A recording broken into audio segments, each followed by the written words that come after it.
student, welcome back. Now in chapter first we have seen the three methods of linear equation in two variables. First one is elimination method, second one is substitution method, third one is graphical method. Now we are going to study about determinant method. Now first of all, what is mean by determinant? Determinant म्हणजे काय? When we write any four numbers in the sign of modulus, then it is called as determinant. Determinant म्हणजे काय? की जर आपण मॉड्युलसच्या sign मध्ये, मॉड्युलसची sign म्हणजे ही sign सर्वांना माहिती आहे. मॉड्युलसच्या साइन मध्ये जर आपण कुठलेही चार नंबर लिहिले, नंबर्स तुम्ही किती लिहू शकता, पण इथं आपण आपला जो 10th स्टँडर्डचा डिटर्मिनंट मेथड आहे त्याच्यामध्ये आपण फक्त 4 नंबर्स मॉड्युलसच्या साइन मध्ये घेणार आहे. मग जर आपण ते मॉड्युलसच्या साइन मध्ये लिहिले तर त्याला आपण काय म्हणतो? डिटर्मिनंट म्हणतो. आता आपण एक एक्झाम्पल घेतलेलं आहे. डिटर्मिनंटचं the name of determinant is always denoted by the capital letters. डिटर्मिनंटचं जे पण नाव असेल ते आपण कॅपिटल लेटरने इंडिकेट करायचंय. ए घ्या, बी घ्या, एम घ्या, एस घ्या, तुम्हाला जे वाटेल ते घ्या, पण ते कशाने डिनोट केलं गेलं पाहिजे? कॅपिटल लेटरने डिनोट केलं गेलं पाहिजे. त्यानंतर आता इथं 2 रोज आहे आणि 2 कॉलम्स आहे, म्हणून आपण ह्या डिटर्मिनंटला म्हणणार that is it is having the degree 2 और ऑर्डर 2, डिटर्मिनंट ऑफ ऑर्डर 2. जर याच्यामध्ये 3 रोज आणि 3 कॉलम्स असते तर आपण याला म्हटलं असतं डिटर्मिनंट ऑफ ऑर्डर 3, बरोबर. आता याच्यामध्ये 2 रोज आहे आणि 2 कॉलम आहे, म्हणून याची ऑर्डर किती म्हणणार आपण? 2 म्हणणार. नंतर the value of determinant is always calculated with the formula AD minus BC. म्हणजे नेहमी यांची मल्टिप्लिकेशन मधनं यांची मल्टिप्लिकेशन मायनस करायची. That is AD minus BC. AD ची मल्टिप्लिकेशन मायनस BC ची मल्टिप्लिकेशन, असं केल्यावर आपल्याला काय मिळणार? डिटर्मिनंटची व्हॅल्यू मिळणार.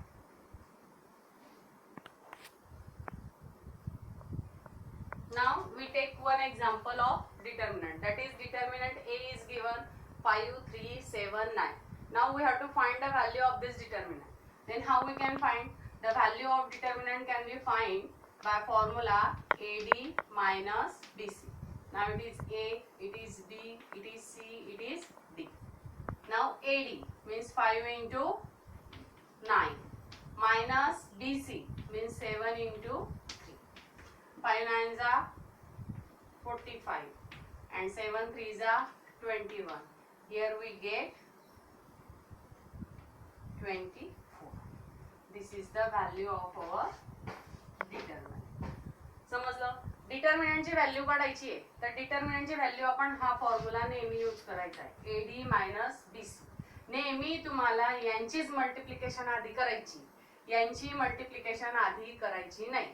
5 9 चा करा किंवा 9 5 चा करा चालेल, पण 7 into 3 आधी घ्यायचा नाही. AD मायनस BC हाच रूल तुम्हाला फॉलो करायचा. समजलं? आता सेकंड एक्झाम्पल घेऊ आपण. -1 2 -3 4. This is determinant B. आता याची व्हॅल्यू काढायची आहे. Again we have to use formula that is AD minus BC. मग AD म्हणजे हा A आणि हा D means -1 into 4 minus B into C, that is -3. So it is minus plus minus minus, 4 1s are 4 and minus minus plus 3 2s are 6 plus minus minus 6 मधनं 4 गेले 2, 6 मोठा आहे म्हणून 2 ची साइन. सो B ची value काय येणार? 2 येणार. अंडरस्टँड? म्हणजे अशा पद्धतीने जर डिटर्मिनंटची व्हॅल्यू तुम्हाला फाइंड करायला सांगितली तर तुम्हाला काढता यायला पाहिजे. सरळ एकच फॉर्म्युला लक्षात ठेवायचा, that is AD minus BC. भले याचा ॲरो करून घ्यायचा, ते आधी आपल्याला याचीच मल्टिप्लिकेशन करायची.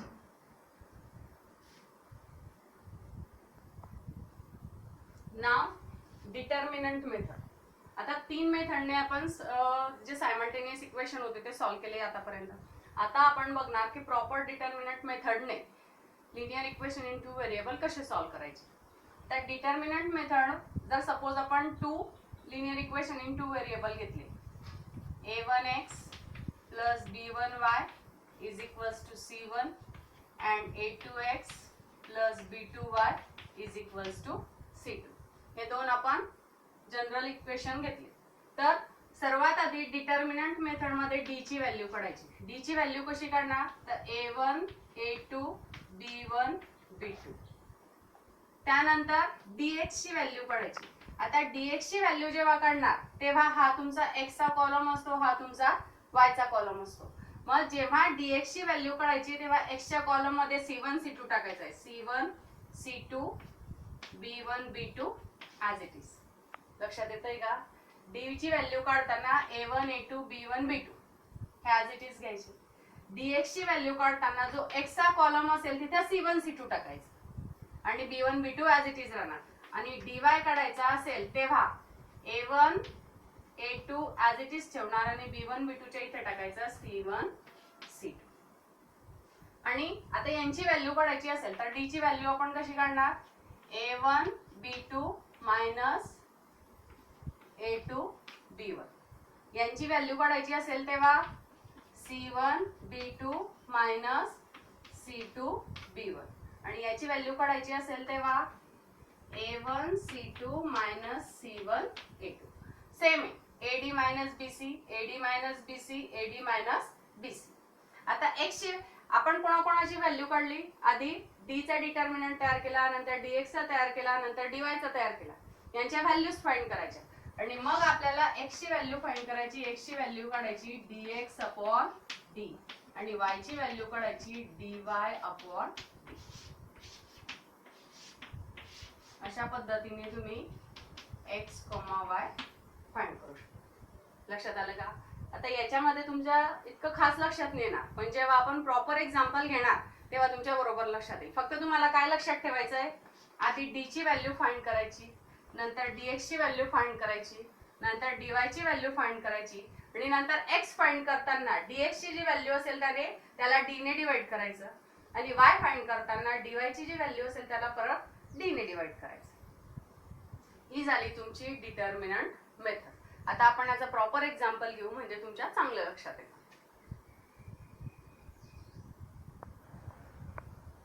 आता ही जी डिटर्मिनंट मेथडने a linear equation in two variable solve करण्याचा आपण प्रयत्न करू. सर्वात आधी ह्या इक्वेशन्सला एका खाली एक लिहायचं. 5x plus 3y is equals to minus 11 and 2x plus 4y is equals to minus 10. आता डिटर्मिनंट मेथड फाइंड करायची. मग डिटर्मिनंट मेथडने फाइंड करायसाठी सर्वात आधी आपण d ची व्हॅल्यू काढणार. d म्हणजेच काय, तर A1 A2 B1 B2. आता तुम्ही म्हणणार इथे A1 A2 कुठला आहे, तर हा A1 आहे, हा B1 आहे, हा C1 आहे, हा A2 आहे, हा B2 आहे आणि हा C2 आहे. मग d काय येणार तुमचा, A1 A2 म्हणजे 5 आणि 2, B1 B2 म्हणजे 3 आणि 4. आता याची व्हॅल्यू फाइंड करायची. याची व्हॅल्यू आपण फाइंड करून घेऊ. कशी काढणार, AD minus BC. So 5 into 4 minus 3 into 2. That is 5 4s are 20, 3 2s are 6. 20 मधनं 6 गेले 14. ही कोणाची व्हॅल्यू भेटली आपल्याला, d ची व्हॅल्यू भेटली. इथपर्यंत समजलं. आता आपल्याला dx फाइंड करायचा. dx कसा फाइंड करणार आपण, तर dx मध्ये जो x चा कॉलम असेल म्हणजे पहिला तिथे आपण काय घेणार, C1 C2 आणि B1 B2 as it is. मग C1 C2 काय, तर -11 आणि -10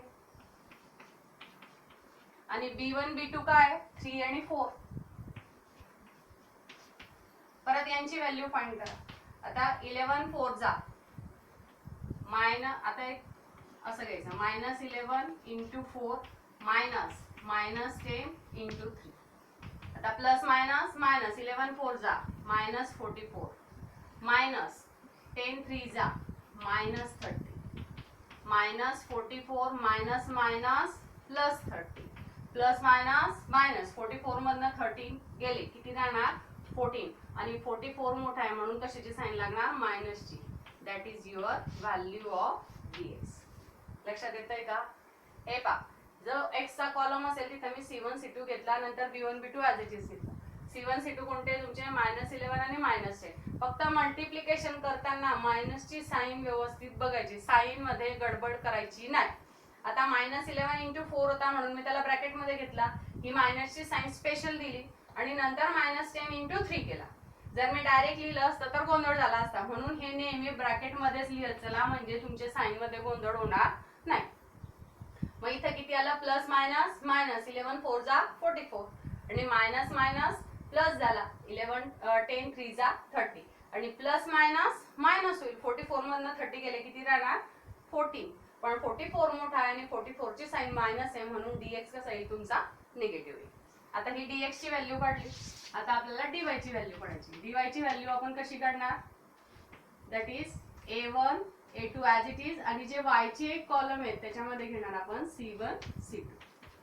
मग a1 a2 काय, 5 आणि 2, आणि c1 c2 काय, -11 -10. परत याच्या व्हॅल्यूज काढायचे, यांची मल्टिप्लिकेशन, -10 इंटू 5 -11 इंटू 10 5 जा 50 plus minus minus minus minus plus आणि 11 2 जा 20 28. आता 50 मोठा आहे म्हणून इथे किती राहणार, -28. That is your value of dy. आता आपण d ची व्हॅल्यू काढली, dx ची व्हॅल्यू काढली, dy ची व्हॅल्यू काढली. आता आपल्याला x ची व्हॅल्यू काढायची. x ची व्हॅल्यू आपण कशी काढणार, dx upon d, that is equal to dx ची व्हॅल्यू किती आहे, -14 आणि d ची व्हॅल्यू किती आहे, 14. सो इट इज 14 1 जा 14. It is your x is equals to -1. and like this we can calculate y, that is dy by d. Now value of dy is -28 and value of d is 14. 14 2s are 28, so y is equals to minus, and in this way we will get the solution x comma y is equals to -1 -2. This is your determinant method. ही तुमची determinant method आहे. सरळ आहे, फक्त d calculate करायचा आहे, dx calculate करायचा आहे, dy calculate करायचा आहे आणि त्याच्यावरनं x आणि y चा फॉर्म्युला यूज करून x आणि y साठीचं सोल्युशन फाइंड करायचं. Understand?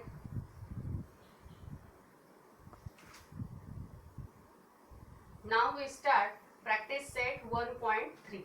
Now first example, fill in the blanks. आता तुम्हाला त्याच्यामध्ये एम्प्टी बॉक्स दिलेले आहेत, त्याच्यामध्ये तुम्हाला व्हॅल्यूज फिल करायचे. डायरेक्ट सॉल्व करून दाखवते मी. AD मायनस BC ची व्हॅल्यू फाइंड करायची. मग इथे काय येणार, 3 into 5 minus 2 into 4, that is equal to 5 3 जा 50 अँड 4 2 जा 8. 15 मधनं 8 गेले किती राहणार, 7. या व्हॅल्यूज तुम्हाला फक्त त्या बॉक्स मध्ये भरायचे आहे. This is your example number first.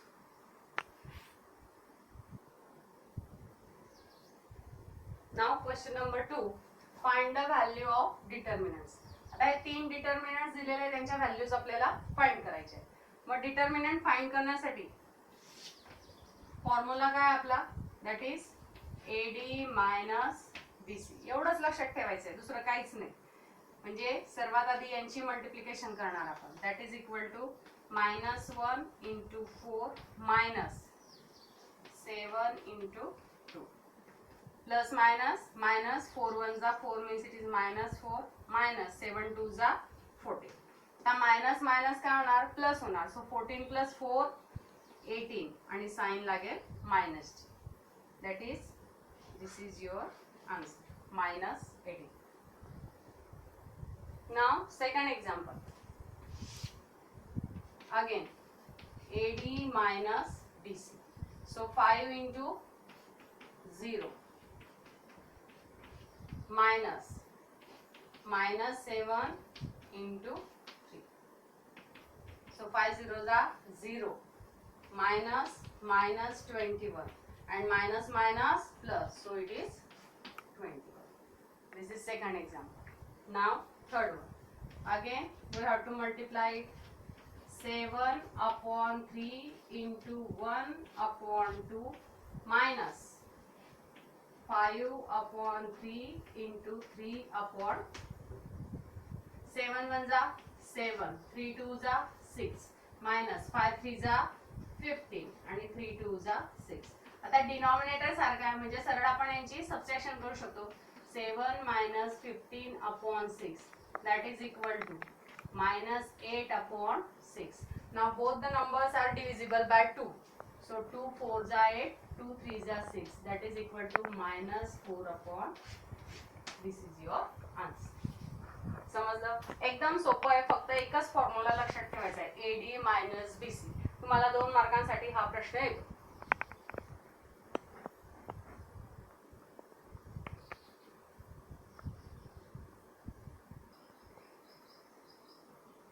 Now question number 3. Solve the following using Cramer's rule. आता तुम्ही परत विचार करणार क्रॅमर्स रूल म्हणजेच काय, तर डिटर्मिनंट मेथडलाच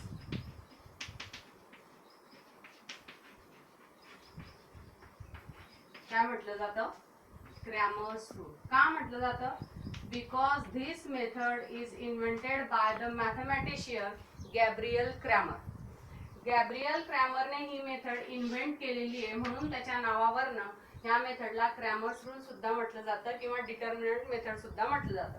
मग दोघांपैकी solve example by determinant method म्हणू द्या किंवा क्रॅमर्स रूल म्हणू द्या, तुम्हाला सेम जे डिटर्मिनंट मेथडचे मी तुम्हाला स्टेप सांगितले तेच फॉलो करायचे. लक्षात आलं? त्याच्यामध्ये गोंधळ होऊ द्यायचा नाही. क्रॅमर्स रूल म्हणजेच determinant method.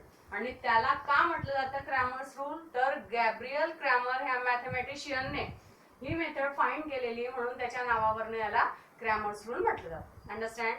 Now we solve this example by determinant method और बाय क्रॅमर्स रूल.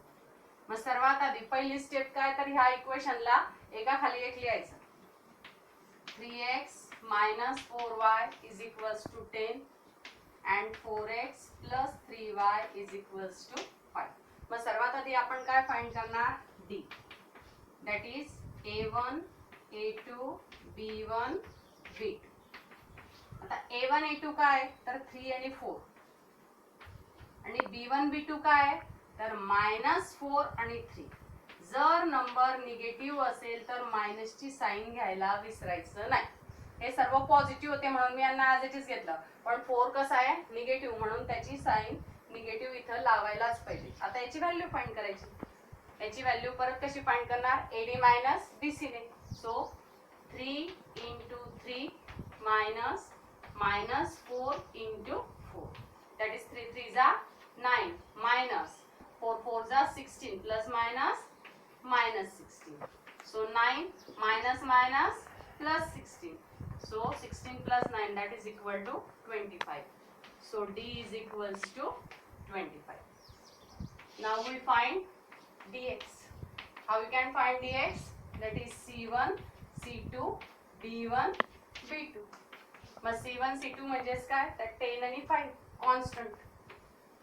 आणि B1, B2 काय, -4 आणि 3. परत यांची व्हॅल्यू फाइंड करायची. 10 into 3 minus -4 into 5. So 10 3s are 30 minus 5 4s are 20 plus minus होणार. That is equal to 10 3s are 30 and 5 4s are 20. That is equal to minus plus होणार 30 plus 20. That is equal to 50. So dx is equals to 50. Now find dy.